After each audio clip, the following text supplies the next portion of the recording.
All right, and we're live. Ladies and gentlemen, welcome to a special Christmas episode. Yeah, it's not Christmas yet, but we're recording just a week ahead of time for Christmas. Going to be dropping next Monday, the 25th. Source Material brings to you a extra special holiday themed episode where we're going to talk some comic books off of a list. That's right. We checked out a list and just we're going to see how things stack up here because what I found was a list called the 12. Oh, hold on a second. Let me go ahead and I'll give you the correct title.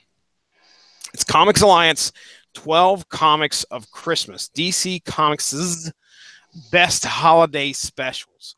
So now, usually when a holiday special would show up, it was rare that I picked something up. I remember having the Punisher Christmas special, and I think I may have read that once. That wasn't something that I always got a hold of, but these things have been around for a while. The holidays show up, and you want to tell a nice little Christmas tale. So, joining me this evening, a couple very special guests here. Nobody a stranger to the Radulich and Broadcasting Network, that's for sure. So these guys have got some podcast experience behind them, and I can't wait to bring them on here. And also, the holidays hit, Halloween hit, and there might have been an absence. There might have been a peculiar absence that occurred where I just didn't have the opportunity to do a podcast with a certain someone I have done a podcast with on Halloween for the last 3 years, two years, something like that. And that is one Gavin Napier. Gavin Napier, thanks for coming on the Source Material. It may not be Halloween, but we're hitting maybe the second best holiday of the year. Yeah. I mean, a holiday's a holiday, and we've got some plans for upcoming horror topics such as Lord Pumpkin, a couple that I've sent your way, and I have faith that we'll maybe do some double time next year around Halloween. Sounds great, man. I look forward to that. And our second guest right here on Source Material, he's been on here before. He helped me do a blow-by-blow description of Superman versus Doomsday. Yeah, you can go back. That was a while back, maybe over a year since we did that. That's Pat Mullen. Pat Mullen, you ready to talk some DC Comics holiday specials tonight, buddy? I am more than ready. I'm excited.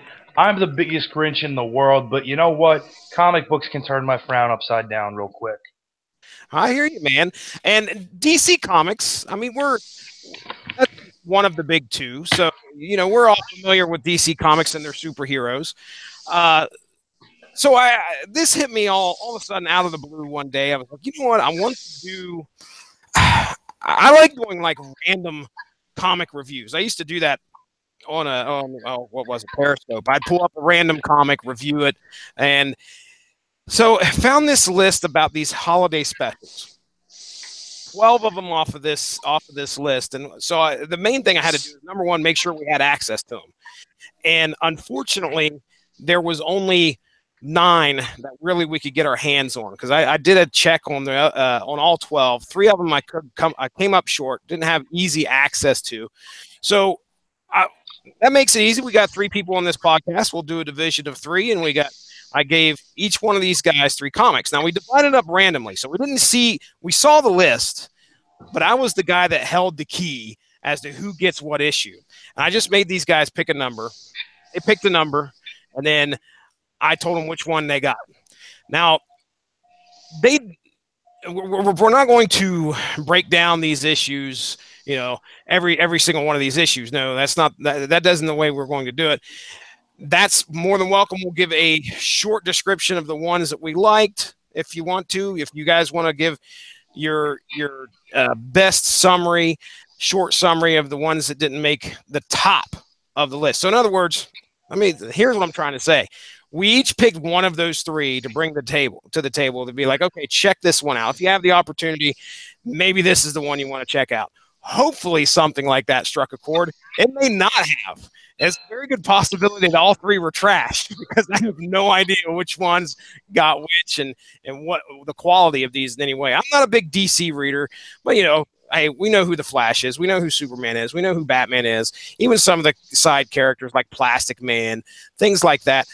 We're kind of versed in who these guys are.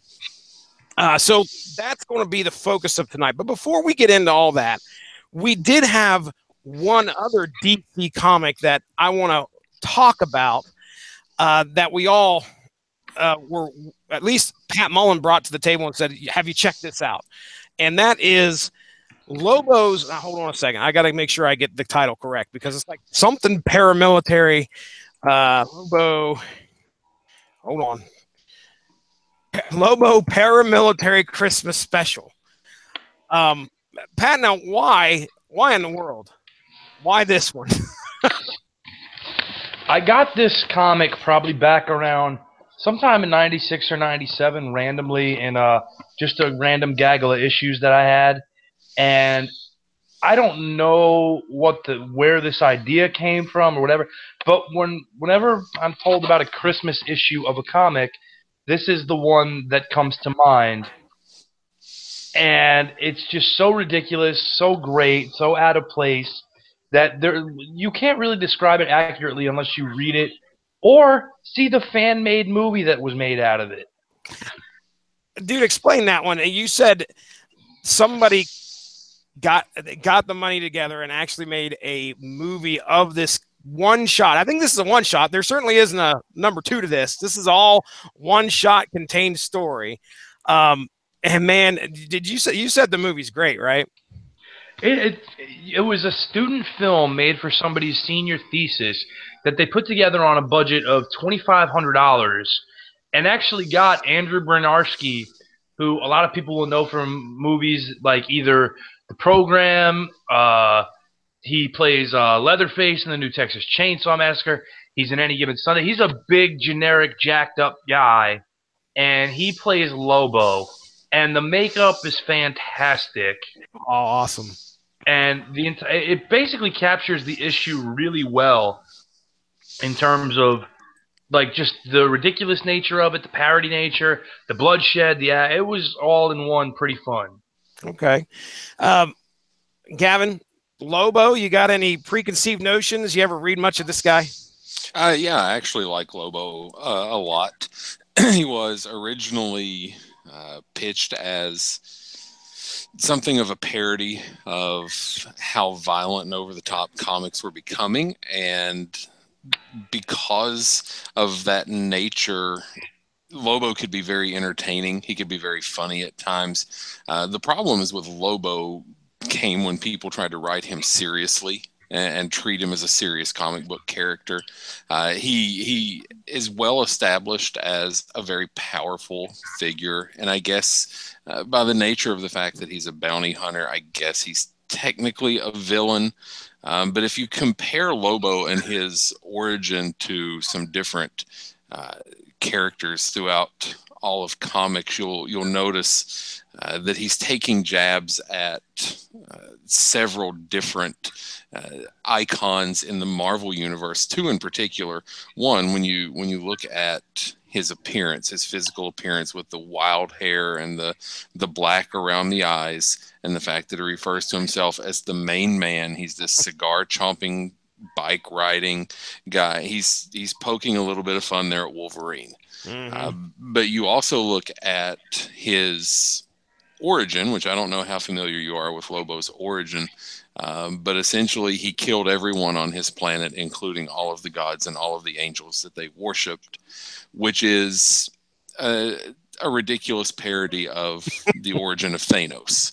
Mm-hmm. So you have this character that is designed to poke fun at 2 of the heavy hitters in Marvel. One is Marvel's flavor of the week every single week of their existence, and the other is this Jim Starlin created cosmic powerhouse with a very dark origin, and DC's like, okay, let's just make fun of both of them.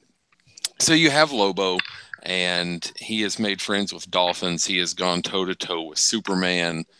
He has a dog that I don't know why a spaceman has a bulldog, but he does. He does. But, Lobo can be fun when written well, and the Lobo Paramilitary Christmas Special is an example of everything that Lobo should be. Oh yeah, yeah. I'll quickly hop in here and just kind of summarize the story. That way, the listeners have an idea of what occurred in this thing. And let me tell you, it's just insanity out almost like right from the start.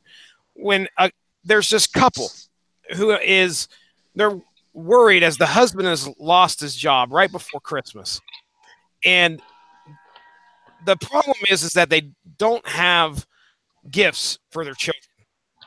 Now, they're worried about this, as many parents would be. However, the reason they are worried about this is the fact that apparently their kids have very severe violent tendencies, to which there has been problems in the past where kids have not gotten a present and they've maimed or did something to their parents. And I don't know if that's just a concept on this world that they're on or what, but it's bad. It's bad. So they're kind of at they're struggling here. What are they going to do? You know? So luckily there's a knock at the door. They open the door and there sits a book. And on this book,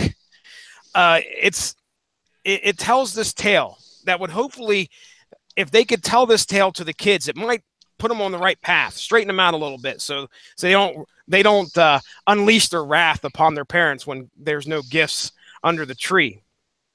And this book tells a tale of Lobo, the main man, being contracted by the Easter Bunny to kill Santa Claus.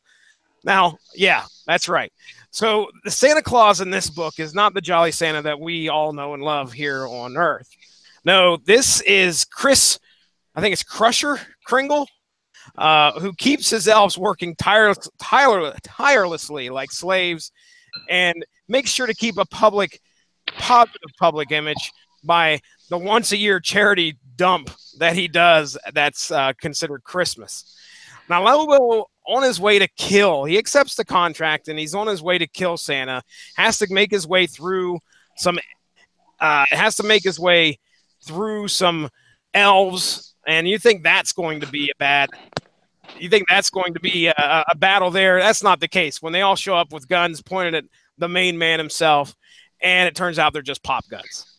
That's right. So Lobo unleashes hell upon these. I mean, it is gruesome. It's not just like, okay, yeah, off panel, there's a shot and you see a splat of blood. No, these elves are losing limbs, half their face. It is bad. I think it's worth pointing out that this is still a time when the Comics Code was still in effect. Yeah. And DC clung to the Comics Code far longer than any other publisher did. So for them to go with something this over the top and violent, especially for a Christmas issue, was very shocking and very uncharacteristic for DC as a company. Dude, let me tell you what I was thinking I was getting into here. I thought that, okay, I remember looking at the cover, I think, where Lobo's standing over Santa Claus, and I'm like, oh my gosh, what is going on? Santa, our good friend that brings us presents, and Lobo's going to kill him, and Lobo on the cover has already got the better of Santa here. And I was like, oh, this is not going to be good. So I've already kind of had an idea of what I was going to get into. But then when I opened up the book, and we got Crusher Kringle, and all this bloody gore violence going on. This was I think it said 1991 on the cover. So it was the end of 91 or the beginning. I can't remember if it was at what point this got released, but it was, it took me by surprise. The thing is that I really liked it. Okay. I was really enjoying it. To give our listeners an idea who the creative team here is probably a couple names you're pretty, synonymous with Lobo, and that's Keith Giffen and Simon Beasley. So, okay, here we go. Now, so he makes his way through the elves, gets through those, and of course, he makes his way to Santa's lair. And the final battle with Santa is not for the faint of heart. That's for sure. I sent these guys just a snap of a pic of the page where Lobo and Santa are fighting. I mean, there's one point where Lobo hits Santa, and Santa's eye pops out. It doesn't like fly off. No, it's hanging from his face. It is disgusting. So the battle goes, and when it's all is said and done, the main man, Lobo, is the last one standing with a head on his shoulders. Now brace yourselves, because now we have to get ready for Lobo Claus. Lobo decides that, well, now there's a job opening for Santa Claus, and he takes over the role. His first order of business is to make sure all the children of the earth, or all the children of the planet, receive their Christmas gift on Christmas night. And it just so happens that the naughty or nice list is right there for Lobo to view. And he got everybody on the list, naughty or nice. You got a gift, and that gift was the same gift, and that was a bomb dropped on your house. So Lobo takes off in the sleigh and drops bombs on every kid on the planet. Merry Christmas to all. So that's the story that this couple was reading. And after they finish the book, they get to the last page, and it says, "Good for one read," and the book promptly disappears. So these parents are again out of luck, just like they were at the beginning. And so the dad decides, out of options, the father decides to strike first, grabs his shotgun, and goes and kills all the kids. And that's how we end that Christmas special. I mean, geez, Pat, come on, man. How old were you when you read this thing, man? Did you say 16? No, I got this. I was somewhere between 8 and 9 years old. Oh my gosh, dude! Wow, yeah, that was quite an introduction to the first real Christmas special comic that I owned. And I had maybe one or two odd issues dealing with a Christmas theme, but that was the first one. I never got any of the DC holiday specials or anything like that. But I got this in a random grouping that I pulled from a long box in a comic store, back issues. And I had heard of it through Wizard, but never seen it, and I got it. And I said, oh, man, what do I have here? And the only odder depiction of Santa to this day I've ever seen in a comic was in the Ultimate Warriors comic, where he was in bondage gear. Ooh, nice. Well, Gavin, what'd you think of this, man? I mean, this was something else, wasn't it? I was a few years older than Pat when I got this. I was probably 12 or 13 years old, but it's still a very fond part of my collection. I've pared back my collection quite a bit over the past few years, just for storage purposes and being able to transport back and forth as I've moved. Sure. But I can say that this is a book that I don't intend to ever let go of, just for the sheer novelty of it. And I'll be honest, Santa, they made Santa look like a legitimate tough guy when he pulls the combat knife and he's got the suspenders and the wife beater. He's ready to throw down with Lobo. When he gets his eye knocked out, his next response is to yell, "Die, you naughty bastard!" Yeah. Oh, it's classic. I don't know if I was a big fan of the art in here, but I think that's indicative of. I want to say is it Simon Beasley that does all of this art? I'm used to him doing.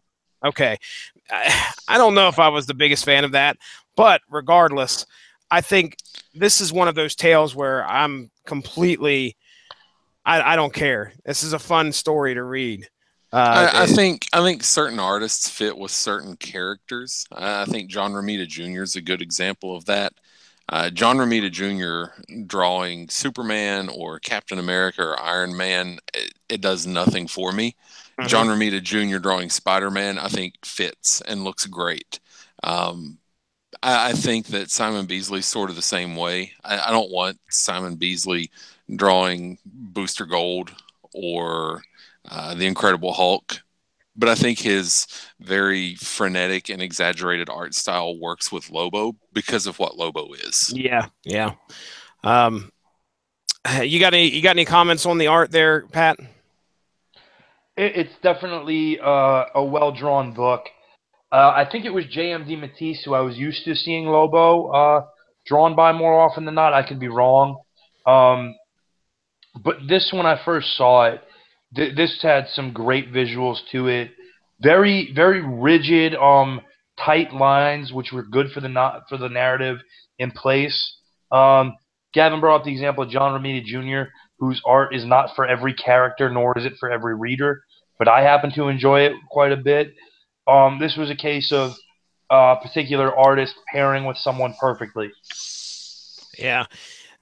I remember Keith Giffen, for some reason, has always got a kind of a negative mark in my book because he did a comic called Trencher for Image. And the thing is that I believe he wrote and drew it. I do know for a fact it's his art. I just looked it up just to make sure. And I hated it. I hated the way that art looked. Have you ever heard of Trencher? I remember it vaguely, but I did not read Image at all when it was first founded and during the first few years of the company. Yeah, I remember the hype job from Wizard, but that's all I remember. I wasn't an avid Image reader, and the titles I did read were the more mainstream ones. Let me see here, Giffen. I'll give you. You guys could probably see it there, but here's a. Well, shit. Here's a picture of Trencher #1 and how the art looked there. And it looks on the left-hand side. It looks like that's a Giffen drawing Lobo, but that is Giffen art. Go ahead. Yeah, I was gonna say basically it's what Image did for 90% of its stuff is steal the look from somebody else and just copy it. And that was why I didn't read much of Image, because every time I looked at a cover, I thought, oh well, that looks like Gambit, or that looks like Wolverine, or that looks like Batman, or that looks like Cable, or that looks like Deadpool. Yeah. Well, all right. Well, last words there. I will give you the last words there, Pat, on Lobo Paramilitary Christmas special. Nothing like it before, nothing like it since. Definitely a worthwhile read for anybody who enjoys any level of irony or violence. Agreed. All right, before we get into our Christmas special picks here that we've got to talk about, I do want to. I threw this on the format here, and I definitely don't want to leave it off because it's Christmas. It's the time for gift giving.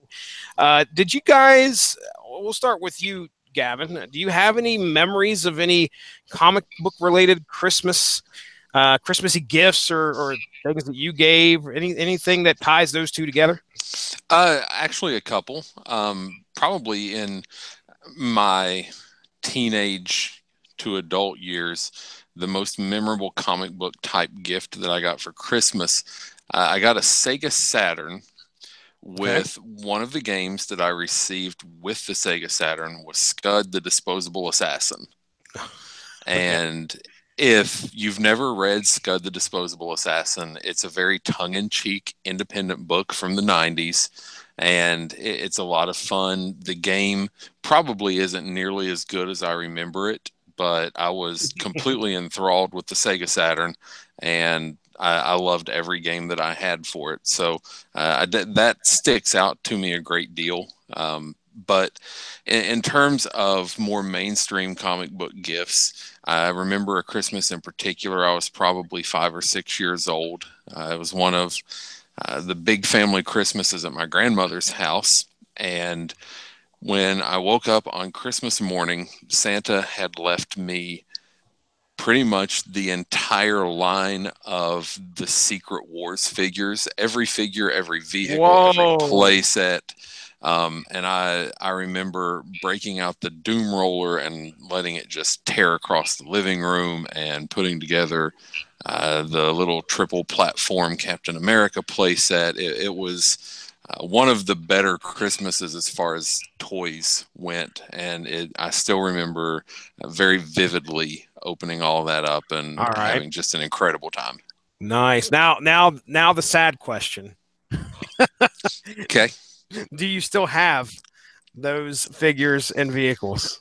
Actually, let's see. I still have Iron Man, Doctor Doom, nice, Daredevil, and the brown and yellow suit Wolverine, but his claws are long gone.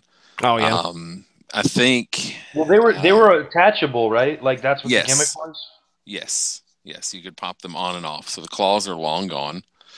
I still have the Doom Tower.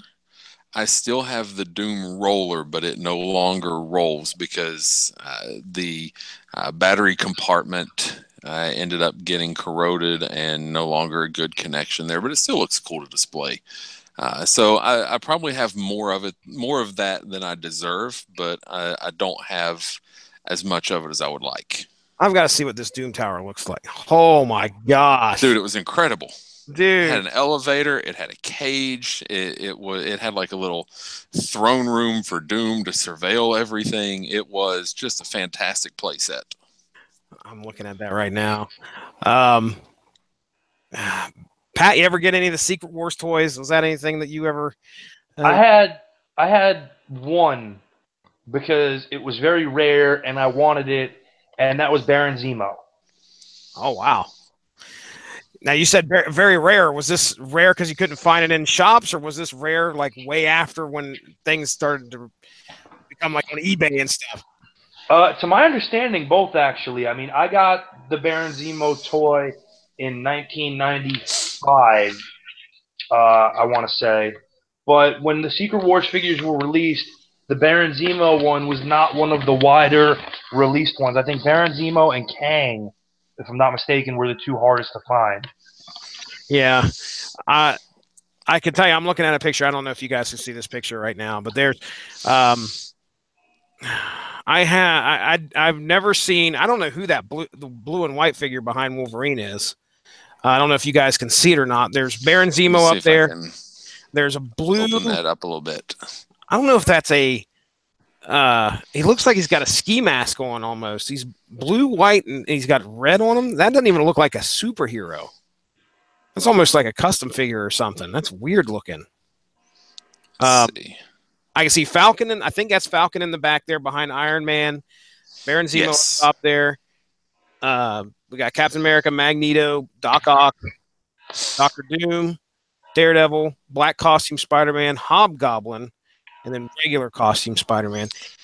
And the only ones of those that I did not have Hobgoblin, and I did not have Falcon. In fact, I've never seen Hobgoblin or Falcon in person. I don't know if they were just later released. I don't know if they're a European release. As far as who that is behind Wolverine, I honestly don't know.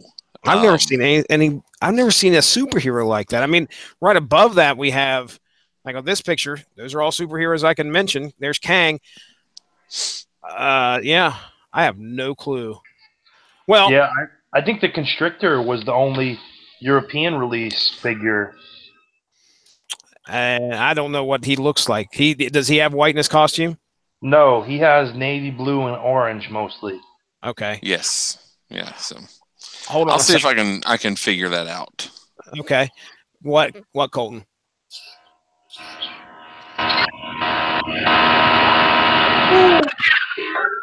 What was that? That's some feedback. What's that, Colton? What's going on? Sounded like Satan. He's on your bed. All right. Well, I'll be up there in a second. You go tell him to get on his bed. I'll be up there in a second to get him off of there. Okay. Then you get upstairs and go to bed like a good boy. Go upstairs now. Okay. Thank you. I appreciate it. Thank you, sir. I'll be up there in a second. Okay. All right. Maybe. Let's see. We've got a Falcon. What you looking at? We've got Falcon, we've got Iceman, we've got Hobgoblin, we've got Electro, we've got Constrictor. I'm not seeing anything that looks like who that is in the picture. So I'm going to guess that is a custom figure. It's got to be. Well, we will. I guess we'll just have to move on. I don't know of any other way of getting that. We'll look, and maybe one of these days we'll come across it and actually be able to answer that mystery. So, Pat, well, I found a better picture of him, but it doesn't help identify who he is. Okay, so this isn't like a so then there's somebody else has got a picture of or a figure of this guy. So I'm going to go to my resource on all things classic toys and see if Aaron Hickman can help us out. He is the man.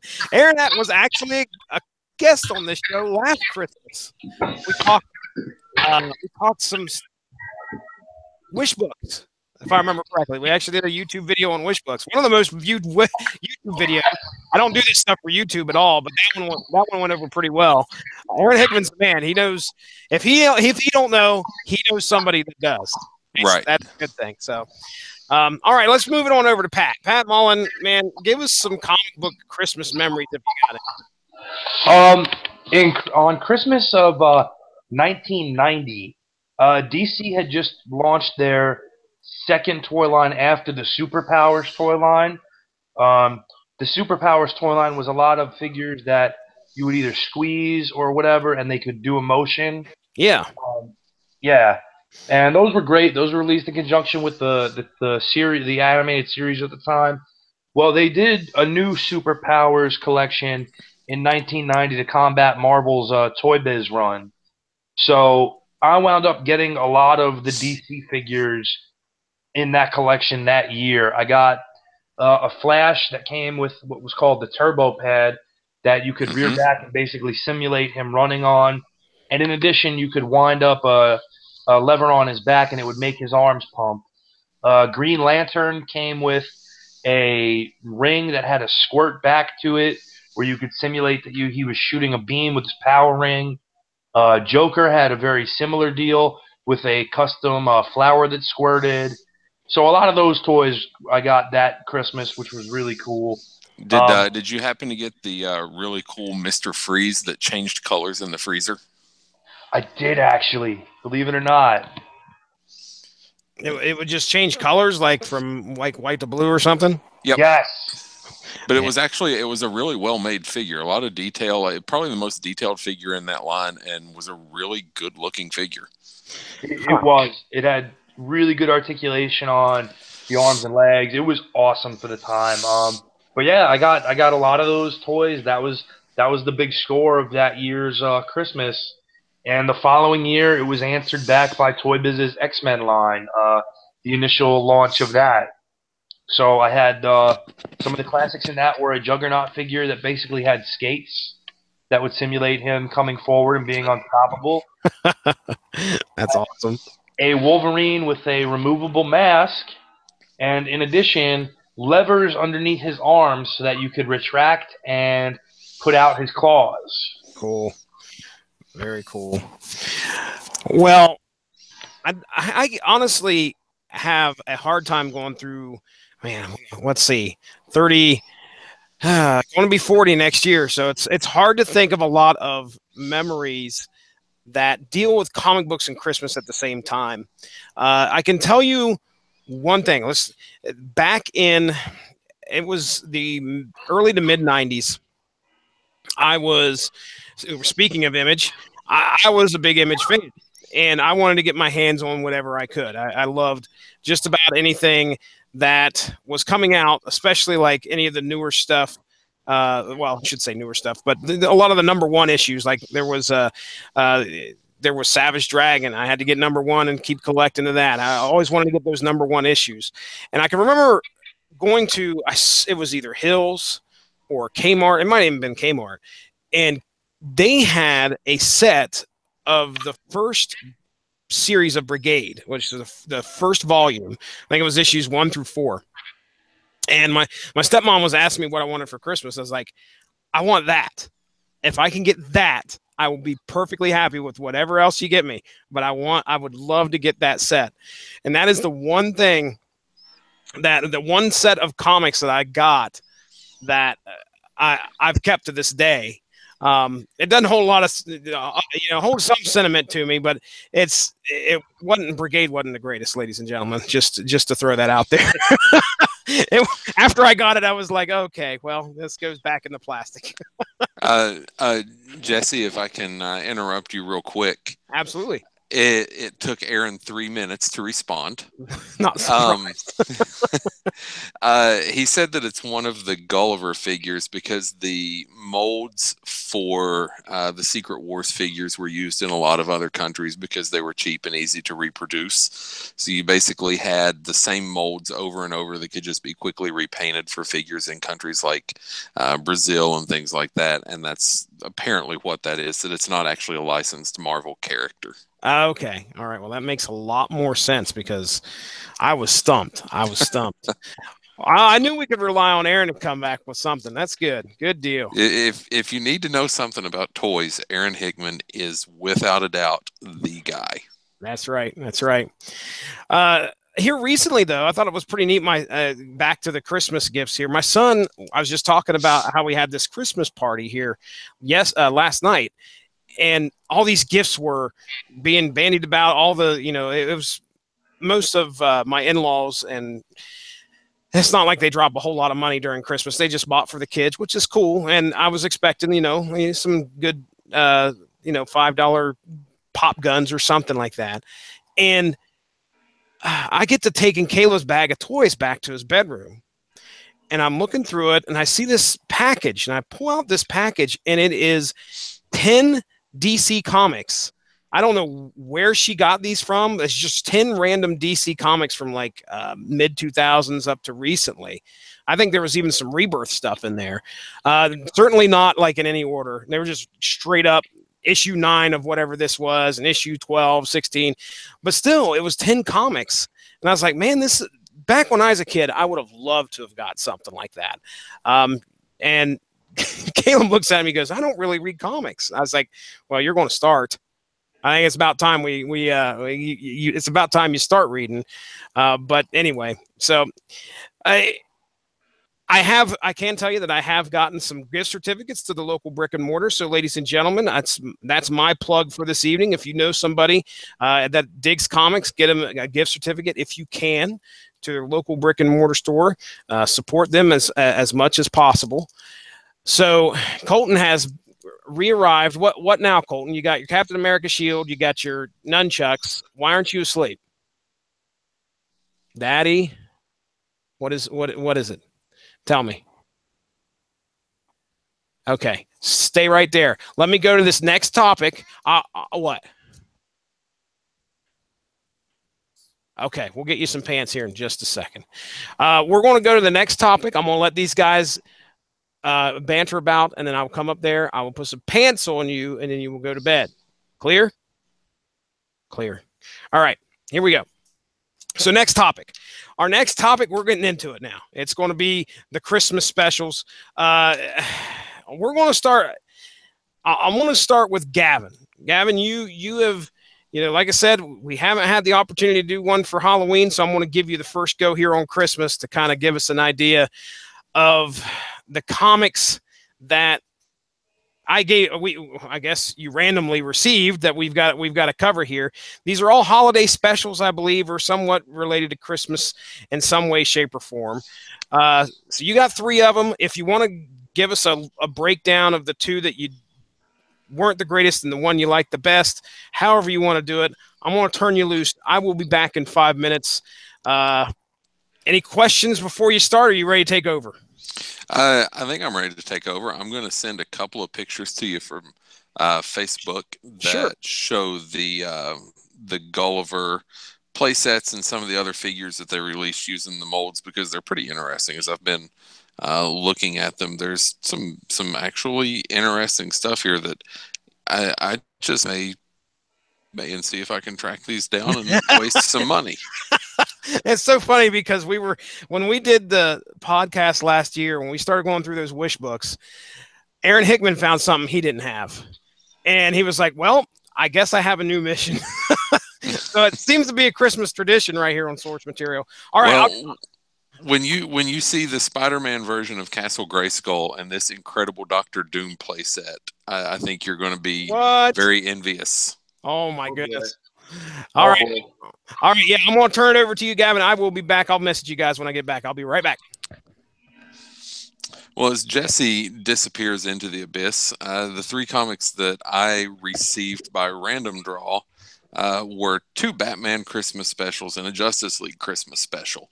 And I've made no mistake or no secret about the fact that I really don't care for Batman. I think DC's treatment of Batman, especially in recent years, is an excellent social commentary. The fact that they've made Batman the center of the universe when they have the greatest American legend ever created under their banner in Superman, I think, is an incredible disservice to themselves and to the history of comic books. But it also reflects a lot of where we are in society, where the alpha male, clean-cut, all-American patriot is looked down upon in favor of the dark and brooding kid that lives in a cave and only talks about how unfair the world is and what he can do to take vengeance and justice and so on and so forth. The older of the 2 Batman comics that I got to review was from the original Batman series, and I was a little confused as I was reading it first because it had nothing at all to do with Christmas. It was just this very hokey story about Bruce Wayne stopping hijackers on an airplane by using balloons to inflate his costume and make people think that Batman was there. It was really dumb. But there was a secondary story in the comic that featured Batman being signaled by Commissioner Gordon. And as he appears, he asks Commissioner Gordon, what's the problem? And Commissioner Gordon says, there is no problem. You've got the night off. It's a complete dick move by Commissioner Gordon to make Batman come out in the middle of the night to tell him that there's no problem. So Batman responds by singing Christmas carols with some local guys while in costume. And you get various 1 or 2 panel shots of people not committing crimes because it's Christmas. And that's about it. And it's everything that I hate about Batman. The other Batman I came in right at the right time there. The other Batman issue that I got to review, I actually liked it much better than the older Batman comic because it was taken from Batman the Animated Series. And you can have the debates about Keaton, Clooney, Kilmer, Bale, anybody else that's ever played Batman. The reality is Kevin Conroy is Batman. He has the voice, and I would venture to guess that any child that grew up in the 90s or anyone that has watched Batman the Animated Series, when they read a Batman comic book, they hear Kevin Conroy's voice. They don't think about Michael Keaton or Christian Bale or any of that. They think about Kevin Conroy. Kevin Conroy's inflection for Bruce Wayne and his tone of voice for Batman was perfect. It's iconic. There's a reason he keeps getting called back again and again to voice Batman. But this was a collection of very short stories involving different Batman villains, Clayface, Poison Ivy, Harley Quinn, the Joker, Mr. Freeze. Some were sad, some were funny, some were a little slapsticky. Just the fact that they were so short made it very difficult to really get into them with any type of depth. It was a very quick, very easy read, which makes sense because as far as I know, the Batman animated series comic book was geared towards younger readers. So no complaints with it. It just didn't hold up as well as the Justice League Christmas special that I drew. Okay. Now, so you said it was a Justice League Christmas special, that 1 out of the 3, right? Yes. Okay. Yes. All right. Now I want to see if I can find a picture of that one. Do you remember what issue it was again? I actually have the message pulled up. It's JLA 1997 issue number 60. Okay, I'll share that real quick. I want to see what the cover looks like. January of 2002. It has here. Let me share this. Now, was this one of those ones where they had? I mean, most of these had like little stories amongst the special itself. So this is an actual issue of JLA. Yeah, so this would have just been this was the whole issue. Santa Claus on the front there. Well, that's some good stuff.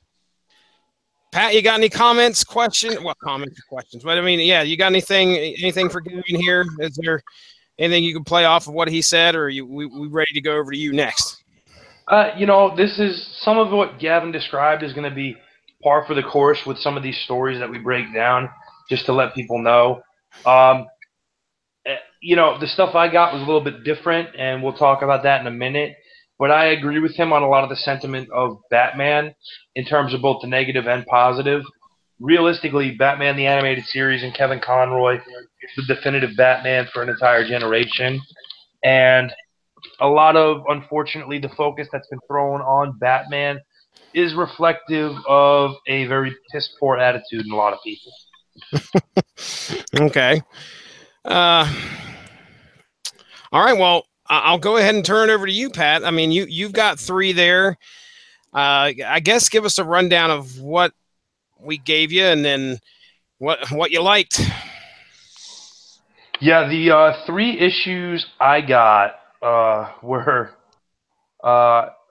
basically a little bit weird. I got DC Universe Holiday Bash number 3, and all of these issues are basically several collected mini stories. Okay. So I'm going to go real brief through what I think are the high points of the 2 issues that I thought were the runners-up without going through every story.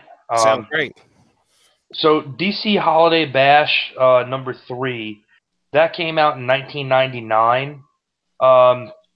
And the stories involved here, there's a real quick Joker's 12 Days of Christmas rendition, which you can imagine how that goes. Wonder Woman and Artemis kind of bringing up their holiday traditions. Tim Drake as Robin, thinking he's alone for the holiday, only to be surprised by Nightwing, Oracle, and Batman. An old Batlash story that isn't very good. An impulse story that's really meant for a very young audience about the lesson of Santa. And the one good story in here is a World's Finest story with Batman and Superman. In Smallville, they find the Toyman with a Captain Action figure on a rampage. And it makes Superman think of a year when Ma and Pa Kent couldn't really afford to get him anything other than just the base Captain Action figure without any of the accessories or other figures. And he was just so darn happy to get it, it didn't matter. So this family that the Toyman's attacking with this Captain Action that Batman and Superman stop, you find out that it was a machination of the Toyman because this guy was working with the Toyman at one point to develop a new toy, got accused of stealing the idea, so Toyman sought vengeance. Unfortunately, nobody bought the toy idea, and the house was destroyed as a result. So Christmas is looking pretty grim for this family, and Superman says, well, we got to do something to fix this. And Batman goes, nobody got hurt, the boy's fine, and we got Toyman. Everything's fine. And just looks to move on. Superman, being Superman, of course, gets the lumber, rebuilds their house in as soon as the time he can, and apologizes to them about how tough this is going to be, and takes the Captain Action figure that he had as a kid from Ma and Pa's house and gives it to the kid from the family.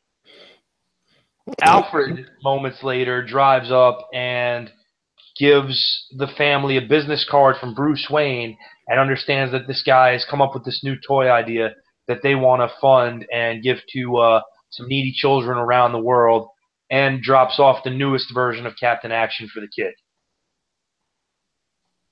So kind of a cool little story, but really nothing else in there that I found particularly all that enjoyable. The other comic that would be on my runner-up list is the DC Superstar Holiday Special, issue 21. And we've got 6 stories in here. One featuring Jonah Hex saving a young deer from being slaughtered and getting a family their Christmas dinner. The folks from House of Mystery arguing over the meaning of Christmas. A somewhat decent Batman story about a former criminal turned good working as a department store Santa who gets strong-armed into a robbery situation. Sergeant Rock and Easy Company, trying to protect the shrine of Santa Maria on Christmas Eve during World War II. Ooh, that sounds like it might be interesting. They accidentally end up destroying it. Oh no! Spoiler alert. And some of the young Italian citizens are cursing at them, but then the nuns who organized the mission trip to go show them that in the sky there's this star right over where Bethlehem is. And the next story kind of rips it off. It takes place with the Legion of Superheroes and Superboy in the 30th century, with Superboy trying to show the Legion the star, and they map the coordinates. They don't get there. Of course, they have some adventures along the way with a race that's fighting with each other. And by the time they break it up, it's Christmas Eve, and all of a sudden, the star appears. Oh. Now, I'm looking through here. I'm just kind of perusing through the comic. I see the Jonah Hex one, and that is the Christmas star, a central theme through all these books, or is it just those couple that you've seen? They loosely tie it together. It's not. It doesn't really play a factor in the Batman story. It's more, I think, a case of they use it heavily in Sergeant Rock, and obviously with that being a flashback to World War II, and Superboy and the Legion because it takes place in the 30th century. Yeah. Also, none of that would be allowed today. The war on Christmas continues. All right, so that is. So those are your two runners-up. So. Now, did you give us your winner already? You didn't, did you? I did not name the best issue I had. The best issue I had, and really on the strength of one story, is Christmas with the Superheroes #2 from 1989. All right. I'll pull it up here. Let me find it here. Christmas. While Jesse's pulling that up, I'll throw in a little tidbit about Toyman. First of all, what a perfect Christmas villain for any Christmas issue you ever want to do in DC. No kidding. But Toyman's also probably at the center of my favorite DC one-shot book ever. It was a Superman a Batman book, I believe, and it's Toyman. He's monologuing about how Superman is the greatest hero of them all, and it's almost this very perverse hero worship. And eventually the point of view switches so that you can see that Toyman is speaking to a very frightened child, because he knows that by kidnapping and torturing a child, he'll get Superman's attention. And then the next thing that happens is the wall of the building that he's in comes crashing down, and Toyman is just giddy. I told you he would come. And through the wall comes Batman. Oh. And it's a joint venture. Superman has taken down the wall, but Batman goes in and does the dirty work of rounding up Toyman. And as Batman is dragging Toyman off to Arkham, Toyman's screaming, "No, you can't do this. I'm one of his. Not yours. I'm one of his." And it's just a very dark, twisted book that DC threw in to fill in a spot where the writers and artists had gotten behind schedule. A book was delayed, so they threw in a one-shot story to kill time in between. Mm-hmm. And it really stuck with me because they did a very good job with the pacing of the book and really establishing Toyman as an incredibly creepy human being. Wow. Yeah. I don't know much about the Toyman other than I think I may have seen him in a couple issues of something here or there, but yeah, that's a good way. I love how a writer can take their time and dive into a character and give them the levels that they need. Like some are just so, especially a lot of early characters in DC history, they're just so shallow. There's that one thing, whether it be a Batman villain who's just trying to do a heist like the Penguin or something like that. But it's when you dive into the psychology of a villain, that's when I agree it gets 100 times more interesting. All right, Pat. So Christmas with the Superheroes #2 from 1989. What do we got going on? Again, several stories collected, about 8 pages each. The first details, and it's probably the best story in there. Superman, believe it or not, happens to fly by this man who is stuck on an icy road in the middle of nowhere where no one is stopping. He's freezing. Car won't start. He's in trouble. And eventually, he's at the point where he's contemplating suicide. He has a gun in the car, and he's writing out a note. And Superman swoops in and asks, "Hey, you mind if I come in and sit with you?" And offers to warm the guy up with his heat vision, takes a look at his car and figures out what's wrong with it. And he says, "Well, what's with the gun?" And the guy tells him, "I've been here for over 4 hours and nobody would stop, and they just speed on by, and I'm in so much pain." And Superman basically tells him, it's not out of lack of understanding. Where he's placed on the road, you can't see him too well until you already hit a curve, and because the road's frozen, you can't stop suddenly or you might kill yourself. So he said, and he tells the guy, he goes, that is what it is, but that's a thin excuse for you nearly taking your life. And he tries to talk to him about, don't you have family, or, don't you have anything? And the guy tells him basically his wife just left him and he helped her move out, and he's a long way out from anything meaningful, and on Christmas of all days.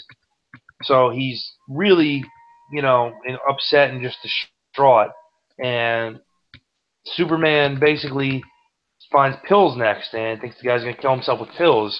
And then he finds out he has a disease where the skin and muscles degenerate. And he just doesn't know what he's trying to do. He's supposed to go to a house that he's trying to sell. And he has no other family other than the wife and the daughter he hasn't spoken to in years. And Superman's like, "Well, why don't you call?" And he says, "One thing I do know is someone who has lost their parents, they'd give anything to have him back." And he just tries to convince him to call. And the guy's starting to think about it, and he doesn't have anywhere else to go. So he starts the car, gives him directions from where he's at to a house where he's pretty sure they'll have somebody there. And once he gives his word, he doesn't break it. So he goes, "I just want you to go see these people, and you'll have a nice warm bed and plate." And the next thing you see is a guy taking him seriously and pulls off on a sign that says, "Now entering Smallville." And it reminded me of the real high points of when J. Michael Straczynski was writing Superman not too long ago during the Grounded storyline. Yeah. I'm looking through this as we go through it, and there's a lot of, the art's not great, but you can see the emotion on both Superman and this random guy's face, how depressed and distraught he looks. It's very sad and sombering. Is that a word, sombering? I'm going to put it out there. It is now. I made it. I made it a word. But yeah, it looks, and yeah, I can see why Superman flies off. He breaks the gun. That's a deep story right there. Wow. And again, I think the best Superman stories are the ones that are more about the man than the super, and detail that, this guy does have this plethora of powers and all this stuff, but really the biggest power he's got is his heart and his understanding. Because besides all that, he's still a regular person and still can get in touch with people and just help them as much as he can without the powers. And I enjoy that. Next up is a very forgettable Edgar Allan Poe-esque poem dealing with Batman and the dark, and it's not well drawn to me. It's kind of completely passable. The next story we get to is a Wonder Woman story that deals with a female pastor from a church who meets her, who's kind of given up on stuff because she lost the congregation and she's waiting for another one and she's about to give up on her faith. And she has a discussion with Wonder Woman, who of course is from the Greek god pantheon. And they basically come to a common ground about love and peace being the bottom line of what each of them want. And there's a discussion about letting love and peace be your god.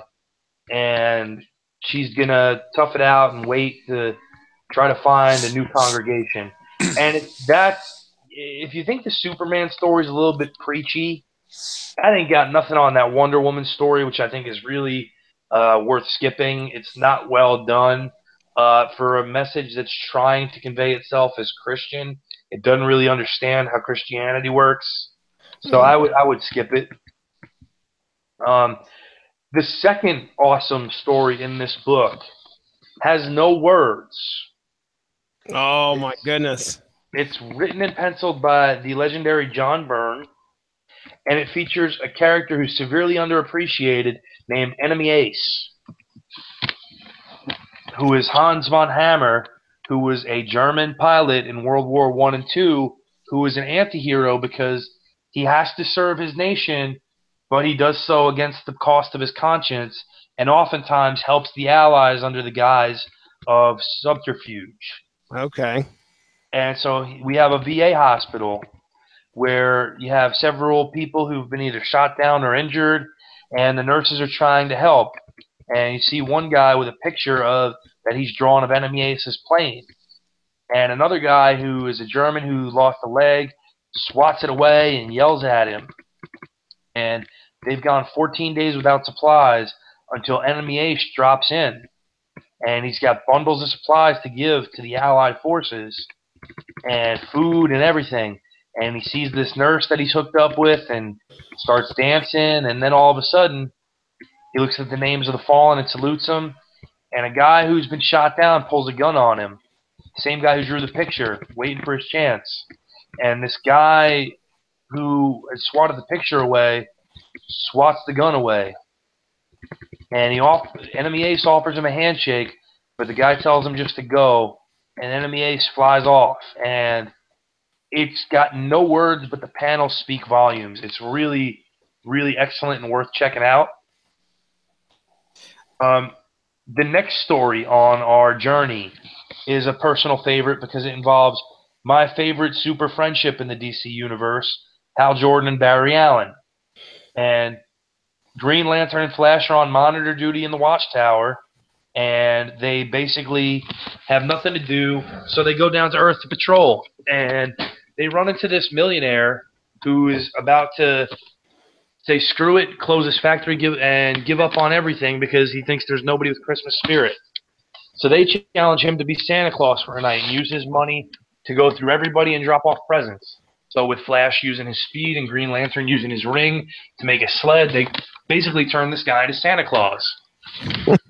And they think they've gotten everything, except they come across one family that they missed before 6 a.m., which was the goal. And so they just like, well, we failed. We give up. You know, too bad. Go ahead and get rid of everything and go off yourself. It's fine. And guys like, wait, what? And so he looks at where this family was supposed to be, and there's just a burnt-out shack. And he sees a car nearby, and he knocks on it. And that's the family. They're living out of their car now because they lost their house, and they don't have any money. And for gifts, the father basically found an artificial flower that he can give to his wife so it won't die. Sardines for his daughter because she likes sardines. And this guy's so moved that he takes them down to the shelter down the road and decides that a couple of the people he's met that night he wants to bring there too. And he just divides up a ton of money and presents and jobs between them. All right. And last but not least, there is a story featuring one of my favorite characters, Deadman. The old Deadman. Unfortunately, this story is very blah. Aw. Boston is floating through, watching everybody getting ready for Christmas, and he doesn't have a lot to do then because there's not a lot of vengeance to be had and murders to be investigated. So he ends up taking over a guy's body just to experience Christmas again with a family. And he leaves, and then he gets really pissed off in that he doesn't understand, like, all the work he's doing, is this what it's for, just so he can be tortured and not ever, get anything back, Rama? And he's really upset. He meets somebody named Karma, and Karma basically calls him out on it. You're only doing this for recognition? What are you talking about here? And he's like, well, you got to understand, I used to be in show business and blah, blah, blah. And She basically points out what a selfish prick he's being, and he kind of just accepts it and is like, "Yep, you're right. Hey, where'd you go?" And I guess you're supposed to interpret that it was either an angel or something else, but it's not really well put together. But the Superman story, the Enemy Ace story, and the Flash and Green Lantern story all get a big thumbs up from me. Awesome. Very cool.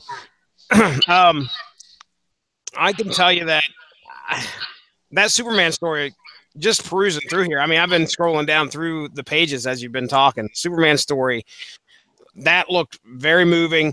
The Enemy Ace story, do you think that you would have to know much about the character Enemy Ace in order to understand what's going on there, or was it pretty well?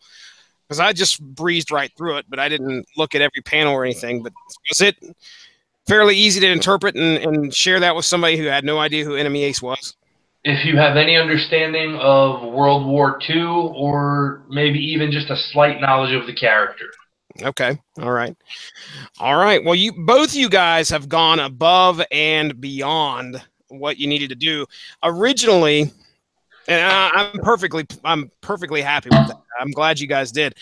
Originally, the list itself, it would pick out one story amongst all the stories in that issue.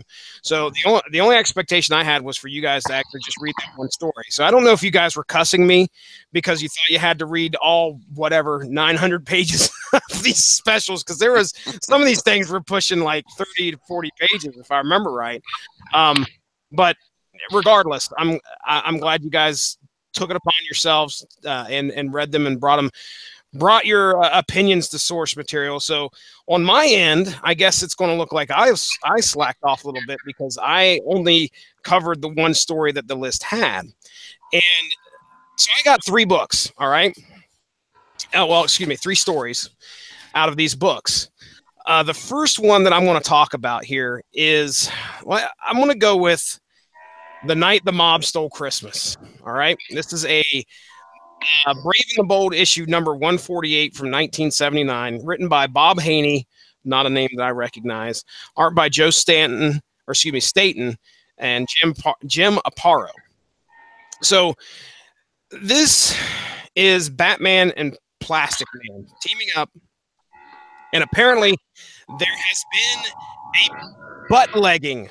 Have you ever heard of that term, butt legging? Yes.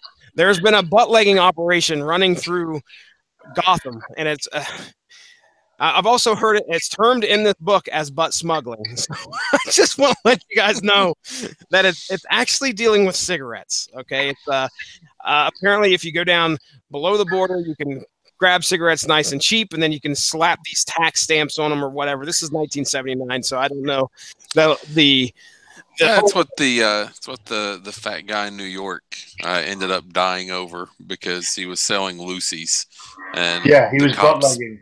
Yeah, he was butt smuggling, and the cops decided to slam him on the ground and persecute him for having asthma or something. Oh my goodness! Well, so this is a whole big operation where these guys are bringing in these cigarettes, and it's illegal. So Batman and Plastic. Jesse, I hate to keep interrupting you, but no, you're all right, man. You think Dino Bravo had anything to do with this? Only if there are 2 exit wounds from behind the skull. Gotcha. Now that's a reference. There are wrestling references, and then there are wrestling references that I always, most of the time, are either in the dark when you guys get to talking, or I have to look up myself. Tell me, please explain to me what happened. What did Dino Bravo do? Is he a convicted murderer now? I know who Dino Bravo is. Dino Bravo got involved with the Canadian black market for cigarettes and tried to double cross the mob and paid for it dearly. Yeah, his father-in-law was a very well-to-do man with the mafia in Montreal, and he crossed them, and they crossed up behind his head with 2 pistols. So he's dead since 1993. I had no. I'm catching up. I had no idea. Was that at the height of, like? I know he was. When was he, like? Oh no, it was well after his peak run. Okay, so then I remember Dino in the WWF. Yeah, that's sad. Well, yeah. Well, luckily, that nothing as grim as that happens here. It's just the mobs involved, and there are Batman and Plastic Man have to try and figure out how to stop this butt-legging ring that's going through Gotham. Their mission takes them through the snowy Gotham streets, which, by the way, Batman has no problem just driving around with the Batmobile while people are Christmas shopping. That happens quite often, apparently. People are just like, hey, it's a Batmobile. All right, keep going. But yeah, so he's out in the snowy streets there through Gotham, and then they decide to follow these mob guys, down to Conch Key, Florida, where they end up actually being captured and are smack in the middle of a mob boss by the name of Big Jake and his plan to take out a rival family. That's like this big double cross. And luckily they escape. Batman and Plastic Man are able to stop the double cross just as the crap hits the fan. And returning the criminals to Gotham, the pair put the goons to work during Christmas, replacing the ever-popular Lacey's display that the mob had stolen earlier. As to why in the world they did this, I have no idea. But for some reason, they stole a whole storefront. And that was something that was a wrong that had to be righted. And Batman and Plastic Man, the logic on this story for 1979, I'll tell you right now, the art was great. I really liked it, but I mean, come on. I don't know why this made the list, but whatever. So who had the art in that one? Joe Staton and Jim Aparo. Okay. So, I mean, there were some panels that looked way more dynamic than this other story I'm about to read, but the story itself just was really lacking. So that's why that's why it's number 3 in my list of 3. But yeah, so the Lacey's display is being put back together by these captured mob goons, and the issue ends with Plastic Man bending himself into the shape of Merry Christmas, while the mayor thanks Batman for his efforts. Great, everything is good in Gotham. So comic books were stupid. 1979. I don't know. Bob Haney, I would have to go. I swear I've heard that name before, but for the life of me, it must not have been something that I read and been like, oh my gosh, I can't wait to get a hold of this guy again. He sounds like an air conditioner salesman. There were a couple instances I shared with you guys online out of this story. One was the overuse. Well, I should say it was only used 3 times, but it was in some of the oddest places of the word check. Like, you know, I got a quote here. It says, I think Plastic Man says, I still don't want those hijack hyenas to know who I am. It could pay off later. And then Batman goes, check. All right. Well, I understand that as an affirmative. But the thing is that Batman used it twice, and then a mob goon, just some random, maybe it was Big Jake, I don't know, but just some random mob guy used the word check as well. So I don't know if that was just common parlance in the late 70s. I have no idea. But yeah, okay. So there you go. There's my top hits off of the worst of the 3. Brave and the Bold, again, Brave and the Bold, number 148, 1979. Now let's talk about my number 2 on this list. And the number 2 on this list, I think, is the longest story. And it's something about stopping. Hold on, let me get to the list because I want to give this thing its proper. I want to give its proper title here. Give me just a moment. It is titled "The Sealmen's War on Santa Claus." Okay. Now, Gavin, Pat, you ever heard of the evil Sealmen of DC?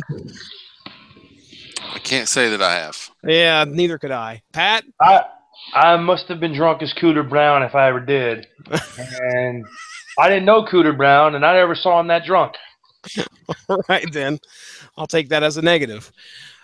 Colton, give me. It's what time is it? 11:30. My 4-year-old son has decided to come back down the stairs. Colton, what is going on? You need to get to bed. The good thing is I can edit all this out. That's the wonderful thing. What, buddy? Okay, go get the red one. and then we will. Then you can get to bed. Okay. All right. The red one's right upstairs. Get it and go to bed. All right. All right, buddy. Love you. Good night. All right. So the Sealmen's War on Santa Claus. Now here's the breakdown of this.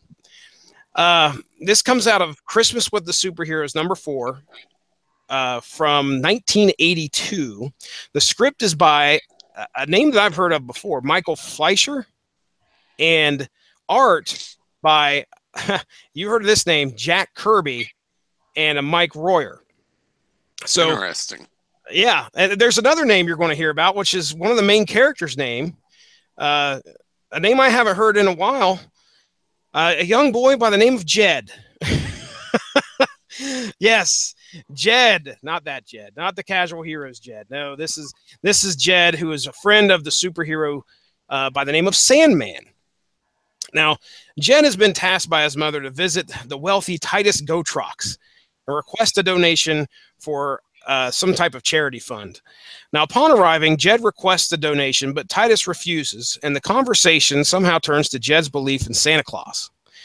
Titus tells Jed that if he can bring Santa to his house by midnight, then he will donate $1 million to this charity. Jed's plan is to enlist his friend Sandman in finding Santa. The problem is, Mr. Gotrox's nephew overhears everything and worries that his inheritance may actually be in danger once his Uncle Titus passes away. And there's no way that this kid, Jed, is going to be giving $1 million of his hard-earned money to charity. So he follows Jed to attempt to foil his plan. After some time, Jed and Sandman find Mrs. Claus, who tells her how the Sealmen have taken Santa prisoner and intend on sabotaging Christmas. Determined to rescue Santa and save Christmas, our pair of heroes find Santa and battle the Sealmen. Finally, the leader of the Sealmen explains why they had done this. Now, get this. This is the most villainous reason as to why to kidnap Santa Claus, okay? They had been upset because the gifts that they have been given the past few years, no real Sealman needs. Things such as galoshes. They don't need galoshes. They're Sealmen. Fishing rods. They could go down into the ocean and grab a seal with no problem. These are actually seal/men, by the way. Woolen gloves that have fingers, and these poor guys have webbed hands. Yes, that has made the leader of the Sealmen very mad. And it is time to exact their vengeance and ruin everybody's Christmas here. Or in other words, enough is enough, and it's time for a change. Somebody hit the music. I might just edit that in there. You never know. Explaining that there must have been a grievous error over the past few years. The leader of the Sealmen actually understands their explanations and decides to let Santa, Sandman, and Jed go. Now, returning to the North Pole, because Christmas has got to get underway. All right. Returning to the North Pole, they find Mrs. Claus tied to the chair. The culprit? That's right, Titus Gotrox's nephew. His plan to thwart Jed's gambit of bringing Titus, his Uncle Titus, Santa Claus, is soon defeated, and the nephew is shoved down Titus's chimney with Santa following behind just at the stroke of midnight. So as Titus sits there and sees his nephew who is tied up and Santa Claus stands before him, he's kind of speechless. But Santa explains that Jed held up his end of the bargain and brought Santa to Titus, and it's time for Titus to follow through and write that check. But what Titus tells Santa is shortly after Jed left, the check was written, and there was going to be a $1 million donation no matter what the outcome. So there you go. There's your... I think this came out of, like I said, Christmas with the Superheroes #4 from 1982. Okay, #1, Jack Kirby art. All right, I'm somewhat of a fan. It's fun to read and look at what such a legend has done in the 80s. I mean, this guy had, I think he still had 30, close to 30 years under his belt, maybe 20 or 30 years under his belt for drawing comics. So that was neat to be able to see that. I can't say there was anything spectacular. You know, we're not getting the great Dark Side or anything like that coming from Jack Kirby's hand. This is Santa Claus and Sandman, and so there. It was fun to see that. Fun to see his art in this book. The story was neat. I mean, we got Santa Claus, who, you know, he's captured by the Sealmen. I have no idea who the Sealmen are, but I have some strange feeling this might be the last time we ever see the Sealmen. I would assume. Then again, I could hop onto the wiki and there could be like 20 stories written about the Sealmen. But hey, it was neat to see. What did you expect? It was going to be an overbearing rich guy who was not going to donate anything to anybody, and that was not the case. Instead, at the end of the story, this man had a generous heart after all, and Santa or no Santa, he was going to donate to charity. The purpose. I'll be honest, that sounds awful. All right. Well, that's number 2 on my list, Gavin. Let me tell you what number 1 was. Okay. And now I kind of took a look over the list before I assigned things out. Not in the fact that I rigged it or anything, but I knew what stories were what, sort of. Okay. And I was really hoping I would get this one. This next story came out of, oh boy, let me look here. Hold on. I got it in my notes.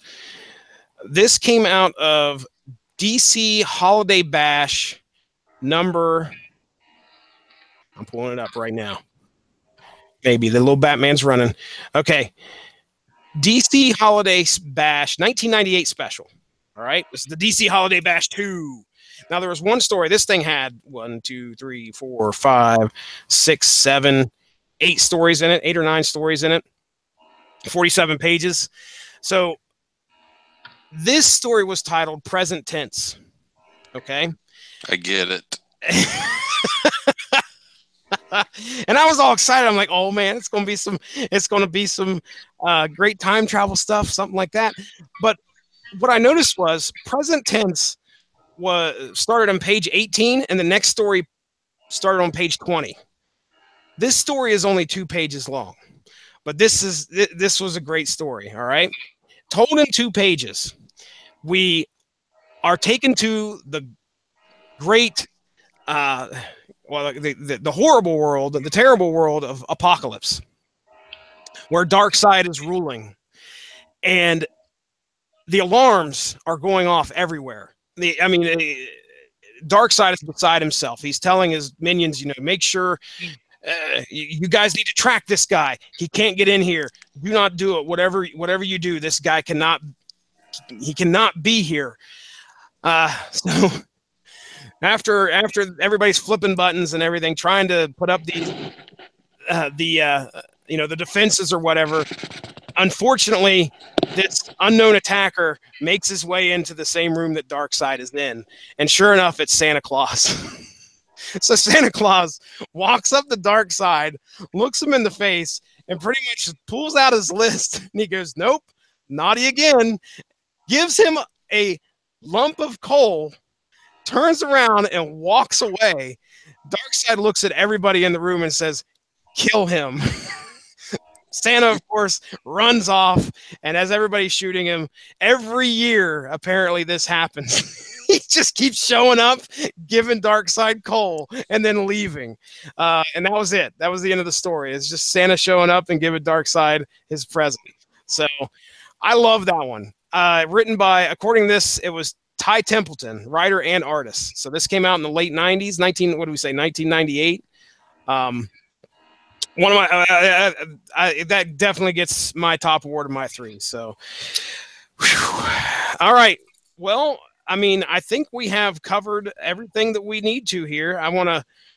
I turn the floor over to you guys. You guys want to give some final thoughts on whatever you read or whatever? Chris, I don't care. I just Pat, how would you like to send this holiday special of source material out? What's your last words? Well, this has been a particularly sad episode of source material. Get your tissues. These stories suck. I think the lesson that we've all learned here is that don't tell stories about Christmas. Mm. It's kind of tough to incorporate a good story among superheroes in Santa Claus. You It's know, gotta be tough. the only like real, actual, good, true Christmas story I've ever seen, and it's funny we bring it up because Jesse, you and I did the Superman versus Doomsday fight and Death of Superman. Yeah. When we get to World Without a Superman, there's that one issue, and I think it's of Action Comics, where everybody in the Justice League does Superman's Christmas duty, which is he would go to the post office in Metropolis and read every letter that children sent to him and try to do as many things for them as he could on Christmas. And so they all kind of pitch in and take the turns to do it. And that's like the only good Christmas story that was a full issue's worth of it that I think I've ever read. And yeah, maybe learn not to make these stories because most of them aren't good. Gavin? I'm glad that we got to reference a couple of dead Canadians in this episode.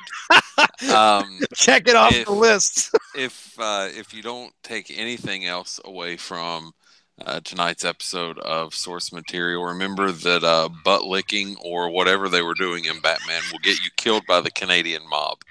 That's the more you know tonight. That's knowing is half the battle. If you want to throw in a G.I. Joe sound there, all right, sure. Jesse, I think that's appropriate. Be appropriate. Yeah. But I think when you look at Christmas specials in comics, they're generally kind of hokey. They're usually not very well done. They're usually done by writers and artists that are filling in for the actual writers and artists that have been given a month off for Christmas. And if you're going to read a Christmas special, just read the Lobo Paramilitary Christmas special. You'll enjoy it more than anything else that's out there. Absolutely. Well, I can't thank both of you boys enough for coming on here and suffering through. Like I said, you guys put in some work, and I owe these guys a lot, ladies and gentlemen. I've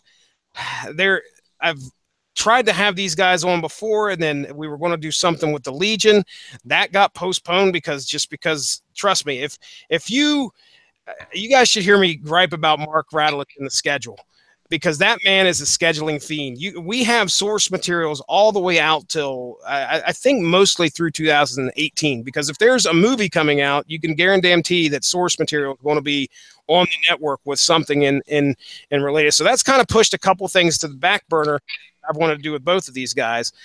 So look forward at some point, hopefully here in 2018, we'll be doing the what was it called, Pat? The darkest. I want to call it it's not the Great Darkness Saga. Here we go. The Great Darkness Saga. That's still on I got halfway through the book. I'm like, all right, I'm ready to rock and roll on this thing. And never came through. I know what happened. Gavin got married. Yeah. Gavin got married and threw the whole schedule in a big old cluster. What do you think of that? I blame it on you, Gavin. That's all right. I'm just going to pass the blame over to Radulich. That sounds like a plan. You're really not wrong for doing that. Look, this is a Christmas show. We'll blame the Jew. Perfect. Oh, goodness. All right. Well, I'm going to go ahead and turn it over to Gavin. You got anything to plug, dude? Yeah, I actually want to announce that after a long hiatus, beginning in January of 2018, I know a lot of you, and when I say a lot of you, maybe a half dozen or so, have actually been waiting for this announcement. So it is my pleasure to let you know that the Casual Heroes will be continuing their hiatus in 2018. We have absolutely nothing planned. Consistency. That's what I love about you guys. Well, is that it then? That's all I've got. I don't know what else Pat wants to plug. I mean, he's got maybe some karaoke appearances or something coming up. Oh, yeah, absolutely. I just want to tell you, you need to scale back a little bit there, Gavin. Okay, I think you got a little too much on your plate. Just putting that out there. But, hey, 2018, you set goals. Look, I have a wife, I have 2 full-time jobs, and I have 24 hours of classes at Moody Bible Institute. I don't have time for podcasts. Wow. I absolutely understand, dude. Totally, totally, totally. Totally all right, Pat Mullen. Speaking totally 80s, Pat Mullen. Let's hear some plugs, man. What do you got to talk about? Well, I've been on a little bit of a hiatus as of late, but you can more often than not hear me on Sundays on the 411 Ground and Pound radio show right here on the Rattlechen Broadcasting Network. That airs Sundays at 8 p.m. Eastern Standard Time. Upcoming, we have a TV party with myself and Mark Rattlich to review Season 3B of Fuller House, the Netflix exclusive sequel to Full House. The show is dropping on the 22nd of this month, just a few days away.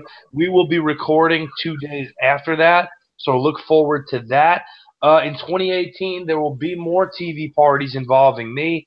You can also listen to a recent episode of the Metal Hammer of Doom that featured myself and Jesse, where we look back fondly on the album that started off the Poison craze, Look What the Cat Dragged In. I've been all over the place, folks. It's pretty hard not to find me. So go ahead and look. I'll be there. All right. Well, ladies and gentlemen, I want to wish y'all a Merry Christmas and a Happy New Year. I don't know if we'll have a show before the New Year, so we'll put both of those in there. Merry Christmas, Happy New Year. I want to thank Gavin Napier. I want to thank Patrick Mullen for coming on here, talking some Christmas comics with me. DC, nonetheless. Ladies and gentlemen, we're out of here. Have a good one.